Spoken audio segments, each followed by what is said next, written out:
போன வாரம் ஞாயிற்றுக்கிழமை தம்பிக்கு பந்தல் கடை வந்து நடந்து முடிஞ்சுது. வரும்போது அம்மா வந்து மட்டன் வந்து சமைக்காதது ஒரு கிலோ பக்கம் எனக்கு கொடுத்து விட்டாங்க. நேற்று மட்டன் குழம்பு வச்சு வறுவல் ரெடி பண்ணியிருந்தேன். தம்பிக்கு கல்யாண பேச்சு எப்போ எடுத்தாங்களோ அப்போ இருந்தே பார்த்தீங்கன்னா நான் ஊரில் சரியாக இல்லை. இங்கே ஒரு 5 நாள் இருந்தேன்னா அங்கே ஒரு 5 நாள் அப்படின்னு இருப்பேன். நாங்கள் சண்டேஸில் வந்து குழம்பு வச்சு வறுவல் பண்ணி ஃபேமிலியாக உட்காந்து சாப்பிட்றதெல்லாம் ஒரு 1.5 மாதம் ஆகிடுச்சு.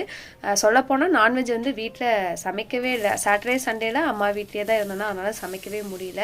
எல்லா கல்யாணம்லாம் முடிஞ்சு எல்லா ஃபங்க்ஷனும் வந்து தம்பி மேரேஜில் வந்து முடிஞ்சுது. வந்த உடனே சரி மட்டன் குழம்பு வச்சு வறுவல் ரெடி பண்ணான்னு என்னோட ஸ்டைலில் வந்து ரெடி பண்ணிட்டு இருந்தேன். எங்கள் வீட்டில் சின்னதுலேருந்து பெரியவங்க வரைக்கும் நான்வெஜ்லாம் ரொம்ப பிடிக்கும். லேகன் வந்து உப்பு கறியிலே கொஞ்சம் சாப்பிட்டான். அதுக்கப்புறம் வறுவல் ரெடி பண்ணும்போது என் ஹஸ்பண்ட் கரெக்டாக வந்துட்டார்.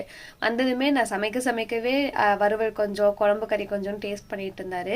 எனக்கு இந்த மாதிரி சாப்பிட்டா வந்து சமைக்கிறதுக்கு வந்து ரொம்ப பிடிக்கும். நமக்கு ஒரு சமையல் இன்ட்ரெஸ்ட் வரும். உங்கள் வீட்டில் எப்படின்னு சொல்லுங்கள்.